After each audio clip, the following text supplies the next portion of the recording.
ये ले, अब पढ़ ले। इतना सारा कल लिखा? कल की डायरी एंट्री में कल मैंने एक डायरी एंट्री दी, उससे पहले मैं 3 डायरीज एंट्रीज दे चुकी हूँ, टोटल 4। एक मैं करवा चुकी हूँ 5। ठीक है, तो मुझे आपके ग्रामर नोटबुक में या नोटबुक में 5 डायरीज मिलनी चाहिए। ओके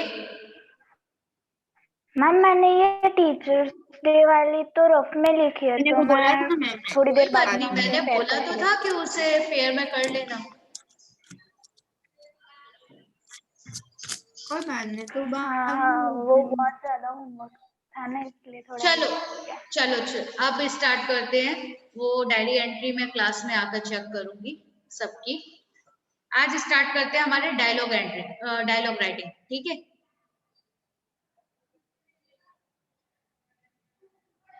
कुछ चीजें हैं, पहले पढ़ लेते हैं, मैम समझ डायलॉग लेते कितने मार्क्स होने वाला है? क्या बेटा?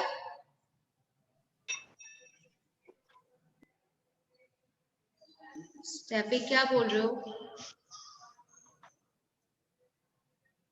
मैम जो डायलॉग है ना, डायलॉग एंट्री, वो कितने मार्क्स का आएगा? कितने में चेक किया था? 6 मार्क्स में था शायद। Right, Hina says also 5 marks.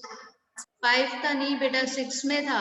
Okay, तो 5 6 के होगा, 5 हाँ, 6 क्योंकि होगा। 5 में तो नोटिस, एडवर्टाइजमेंट और पोस्टर और आपके ये डायरी एंट्री, ये सब चीजें थी। ईमेल और डायलॉग वगैरह सब 6 मार्क्स में थे, रिपोर्ट। ओके। राइट, चलिए स्टार्ट करते हैं डायलॉग राइटिंग से। A dialogue literally means talk between 2 people. ठीक है, 2 लोगों के बीच में कन्वर्सेशन। हाँ, लिखना है या फिर अभी सिर्फ समझ ले? अभी सिर्फ समझा रही हूँ, जब लिखने की बारी आएगी तो बता दूंगी क्या क्या चीजें नोट डाउन करनी है। ठीक है, तो डायलॉग राइटिंग क्या होता है? 2 लोगों के बीच में कन्वर्सेशन चल रही है। ठीक, dialogue writing is a useful form of composition, specially for the Indian students who are trying to gain a command over spoken English. Dialogue writing specially जो यूजफुल की होती है वो कंपोजिशन, कंपोज करने के लिए, स्पेशली इंडियन स्टूडेंट्स के लिए ये काम होता है, जिससे कि वो इंग्लिश में कन्वर्सेशन कर सके। ठीक है, बातचीत कर सके एक दूसरे से। Under proper guidance it should introduce them to the colloquial way to talking English. वही बात उन्होंने बोली है कि ये सिर्फ चीजें जो है वो गाइडेंस के द्वारा, यानी लोगों को या बच्चों को गाइड किया जाता है इस चीज के लिए, जिससे कि वो लोग इंट्रोड्यूस कर सके, अपने आप को बता सके, और कन्वर्सेशन कर सके। और टोटली ये कहूँ तो मेन पर्पस यही होता है कि इंग्लिश में प्रॉपरली बोलना सीखे। ठीक है, English, talking English, and train them to express their thoughts in easy and natural constructions. ठीक है, इंग्लिश में मेन चीजें ये सब राइटिंग पोर्शन होता है। इसका मेन पर्पस क्या होता है?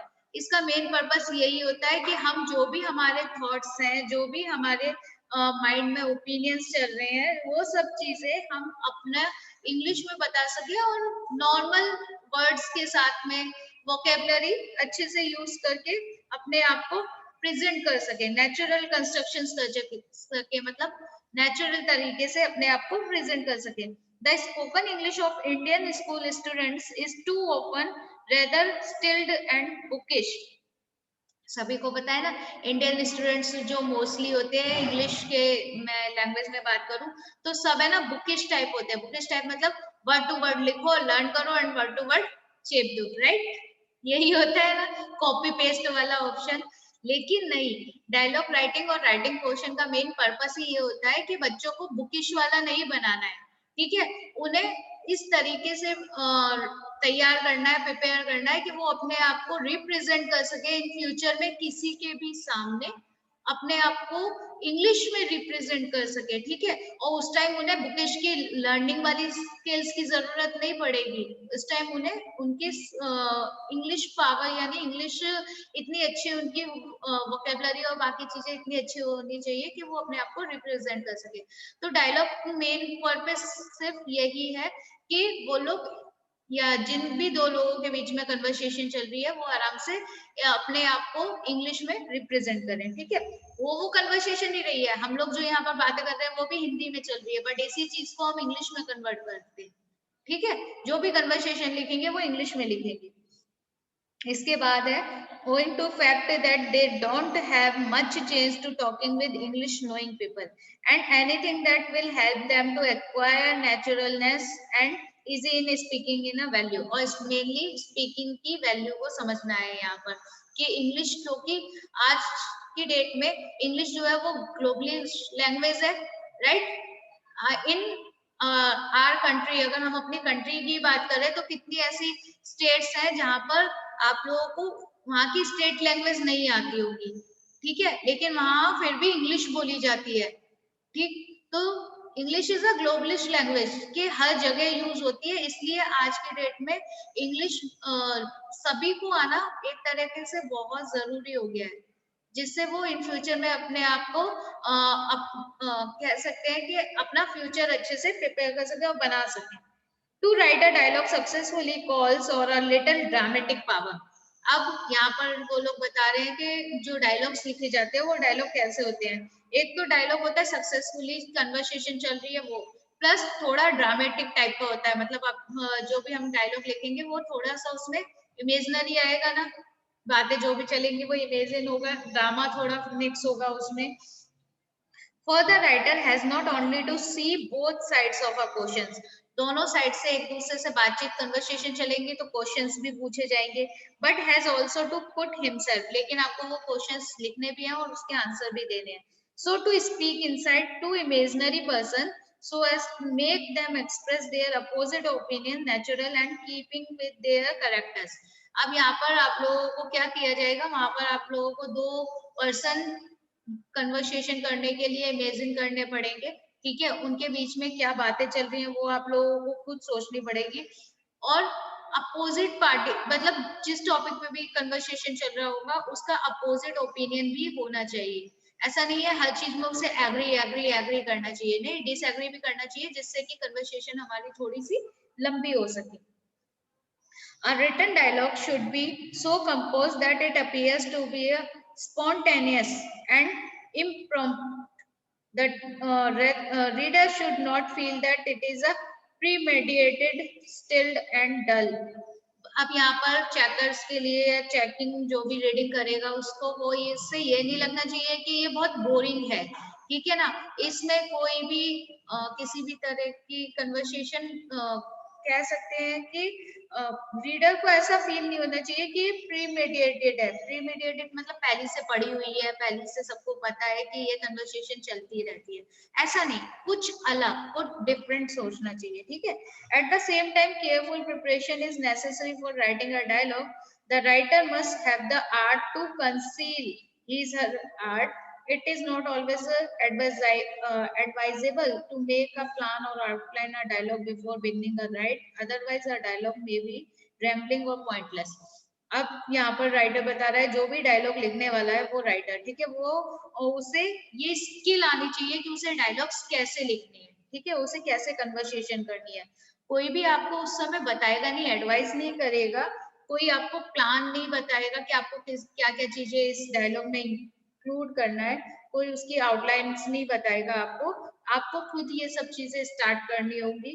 एंड डायलॉग में be a rambling and pointless, और जो डायलॉग है वो पॉइंटलेस नहीं होना चाहिए, टॉपिक दिया है तो उससे रिलेटेड ही बातें होनी चाहिए, ठीक है। अब हम करते हैं प्रोसीजर, एक एक चीज को समझ लो कि प्रोसीजर में किस तरीके से चीजों को करना है, ठीक है। तो firstly procedure, at the beginning you must put in some short of greeting और इंट्रोडक्शन टू द टॉपिक। सबसे पहले हमें क्या करना है, एक इंट्रोडक्शन देना है हमारे टॉपिक का, जो भी हम डायलॉग कर रहे हैं ना उस डायलॉग का छोटा सा इंट्रोडक्शन देना है, स्टार्टिंग पहला point. Second, carefully think over the subject given and jot down briefly the argument or opinion about it which might reasonably be expressed by the imaginary person who are supposed to be talking। अब सुनो, second क्या है, debates होती है, पता है ना सभी को डिबेट्स, डिबेट्स में आपको लोगों को टॉपिक दे दिया जाता है, राइट? अब और उसमें 2 पर्सन इंक्लूड हो जाते हैं, 2 पर्सन और 2 ग्रुप्स, ठीक है? एक उसकी पॉजिटिव चीजें बताता है, एक उसकी नेगेटिव चीजें बताता है, राइट? तो यहाँ पर जो डायलॉग लिखेंगे ना वो भी इसी तरीके की रहेगी। हमारी जो इमेजिनेशन होगी, जो भी हमारे ओपिनियंस होंगे, वो पॉजिटिव और नेगेटिव दोनों होने चाहिए। आप कोई भी 2 पर्सन को इमेजिन करोगे, अपने आप को रख लो, अपने सामने अपने फ्रेंड को रख लो, ठीक है? टॉपिक यहाँ पर इंक्लूड कर दिया जाएगा, आप लोगों को डायलॉग में बता दिया जाएगा। आपको बहुत केयरफुली उस टॉपिक के बारे में सोचना है, ठीक है, कि इससे हमारी क्या क्या कन्वर्सेशन हो सकती है, प्लस सोचने। मैम हाँ बेटा। मैम जैसे कि सपोज करो कि अगर कोई अपनी बर्थडे पार्टी में किसी को बुला रहा है, अपनी फ्रेंड को, तो उसकी मतलब हमें कन्वर्सेशन स्टार्ट कैसे करनी है? वही चीज कि तो लाइक मेरा नाम ये है, ऐसा करके स्टार्ट करनी है? नहीं नहीं बेटा, या फिर देखो हाय हेलो। एक सेकेंड। फर्स्टली तो अगर ऐसा कुछ आएगा तो बात अलग है, पर कन्वर्सेशन स्टार्ट करने का मतलब सिंपल सा बताओ, मेरी बर्थडे पार्टी थी, मैंने अपने सारे फ्रेंड्स को बुलाया, मतलब सिंपल 2 जनों के बीच में कन्वर्सेशन रखी थी, ठीक है? अभी मैं इसके बारे में भी बताऊंगी कि स्टार्टअप कैसे करेंगे, लेकिन अभी सिर्फ एक छोटा सा इंट्रोडक्शन विद 1 लाइन समथिंग करेंगे क्लियर इस चीज को। अच्छा, इसके बाद मैंने आप लोगों को बता दिया कि जो हमारा डिबेट वाला टॉपिक होगा, सेम इसी तरीके से यहाँ डायलॉग्स वगैरह बताए जाएंगे। इमेजिन करने हैं 2 पर्सन्स को और उसमें ओपिनियन डालनी है, कुछ उसके पॉजिटिव की और कुछ उसके नेगेटिव की, यानी कुछ आपको आर्ग्यूमेंट भी करना है और कुछ अपने पॉजिटिव ओपिनियंस भी देने हैं, ठीक है? इसके बाद arrange this ideas in some logical order so that one will arise naturally from another at the course of conversation. It better to write down these points to in the form and outline numbered heads and guides. Yes, हम लोगों ने dialogue writing की थी ना जब, तो हम लोगों ने पता है क्या किया था, टॉपिक दे दिया जाता था हम लोगों को, अब उससे चीजें सोचना स्टार्ट किया, क्या क्या इस पे टॉपिक बन सकते थे, तो हम लोग उसकी ना छोटी छोटी हेडिंग्स बना लेते थे। जो भी हम लोगों को टॉपिक मिला ना, हम उसे रफ करके साइड पे रफ करके उसकी हेडिंग्स बना लेते थे कि इस टॉपिक से रिलेटेड ये चीजें हो सकती है, 1 2 3 4, मतलब जितने माइंड में उस टॉपिक से रिलेटेड चीजें बनती गई, हेडिंग्स बनती गई, वो सब चीजें नोट डाउन कर दिया। ऐसा नहीं कि पूरी लाइन नोट डाउन कर ली, ठीक है, सिर्फ कुछ चीजें नोट डाउन कर ली। अब जब उसका मेन पर्पस क्या होता है हेडिंग्स बनाने का, उसका मेन पर्पस ये होता है कि जब हम डायलॉग करते हैं ना, तो हम लोग उसे सीरियल वाइज अरेंज कर सकते हैं। Clear my point? क्योंकि अगर हम डायरेक्ट लिखना स्टार्ट करेंगे ना डायलॉग राइटिंग में, तो कंफ्यूजन हो जाता है कई बार, यार इस लाइन को पहले लिखना चाहिए था, ये कन्वर्सेशन पहले होनी चाहिए थी, इसके बाद में उसका अपोजिट। मान लो ओपिनियन और आर्ग्यूमेंट चल रहा है, तो पहले आप ओपिनियन ही तो दोगे ना, सामने वाला फिर उसकी आर्ग्यूमेंट करेगा। अब आप आर्ग्यूमेंट वाली लाइन्स ही पहले लिख दोगे तो ओपिनियन क्या रही उस चीज में? Clear my points? ठीक है, तो मैं डायलॉग राइटिंग के लिए तो ऐसे ही करती थी मोस्टली कि अपने साइड पे हेडिंग्स डाल ली, ये इस टॉपिक से रिलेटेड चीजें हो सकती हैं, एंड देन फिर उसे अरेंज किया कि ये लाइन हमारी फर्स्ट में जाएगी, इसके बाद में ये सेकंड में जाएगी, फिर ये लाइन को हम थर्ड में यूज कर सकते हैं और एक पूरा कन्वर्सेशन बना सकते हैं, पूरा डायलॉग कर सकते हैं, ठीक है? नेक्स्ट इसके बाद 4th आता है आपका, try to imagine what would be the way in which each character in the dialogue would express their views. अब यहाँ पर 2 peoples की बात चलेगी, 2 लोग लेकर इमेजिन करेंगे, ठीक है? तो ऐसा नहीं होना चाहिए आप एक ही के बारे में कन्वर्सेशन लिखते जा रहे हैं। फॉर एग्जाम्पल हिना और हेजल में डिबेट चल रही है, बातचीत हो रही है, ठीक है, चलो डिबेट भी नहीं हो रही, बातचीत हो रही है, ओके। अब हेजल बोले जा रही है, पहले उसने अपना ओपिनियन दिया, ठीक है, किसी भी टॉपिक के रिगार्डिंग व्यूज अपने प्रकट किए या व्यूज बताए, देन फिर जो हेजल है वही बताया जा रही है अपने व्यूज कि मेरे ये प्लस पॉइंट होने हैं, इसमें ऐसे हुआ, इसमें ऐसे हुआ, इसमें ऐसे हुआ। नहीं, डायलॉग मीन्स कि हेजल अगर कोई ओपिनियन दे रही है या कोई भी व्यूज बता रही है, तो उस समय हिना को उसके रेफर में, यानी उसको वो चीज जो बोल रही है वो उसे सही लग रही है, तो उसे पॉजिटिव वे में बोले, और अगर उसे आर्ग्यूमेंट करना है या उसे वो चीज नेगेटिव लग रही है तो वो उसे नेगेटिव वे में बोले। डायलॉग कन्वर्सेशन मीन्स किसी एक को नहीं बोलना है। Dialogue conversation means one by one दोनों की ओपिनियन और व्यूज सामने शो होने चाहिए। Clear? To do this, you must have in your mind a clear ideas of the imaginary person taking a part in a conversation so as make them speak in a character. जब आप अपने points clear कर लेते हो ना कि hazel के ये पॉइंट्स है जो कि ये ओपिनियन दे रही है, ये व्यूज दे रही है, ठीक है, फिर हिना के पॉइंट्स क्लियर कर लिए कि हिना अब इस पे इस टॉपिक पे, और ये पता है ऐसे नहीं होगा, ये जब आप हेडिंग्स करोगे ना तब आपको पता चलेगा हिना ने कोई बात अगर उस टॉपिक के रिगार्डिंग रखी है तो हेजल उसका रिप्लाई देगी, तो आपको एक बीच में लाइन डाल के क्लियर करना है, ये हेजल के पॉइंट हो गए, हेजल ने ये बात बोली तो हिना उसके रिप्लाई में ये देगी, फिर हेजल के ये पॉइंट हो गए, फिर हिना ने समथिंग कुछ पूछा तो हिना के ये पॉइंट अब हेजल रिप्लाई करेगी। Clear my points? तो आप लोगों को पॉइंट्स लिखने पड़ेंगे, आप लोगों को अपनी हेडिंग्स बनानी पड़ेगी जिससे कि आप बिल्कुल क्लियर रहोगे कि आपको कन्वर्सेशन और डायलॉग क्या चीज पर बोलना है। नेक्स्ट आपका पॉइंट आता है, keep in mind that your dialogue when completely should read like a real. Yes. इसके अलावा जब हम लोग कन्वर्सेशन करते हैं, अभी सबसे लास्ट हम लोगों ने अपने फर्स्ट फ्लाइट का चैप्टर पढ़ा था, याद है, the proposal. Too boring I know, लेकिन पूरा चैप्टर वो डायलॉग बेस्ड ही था,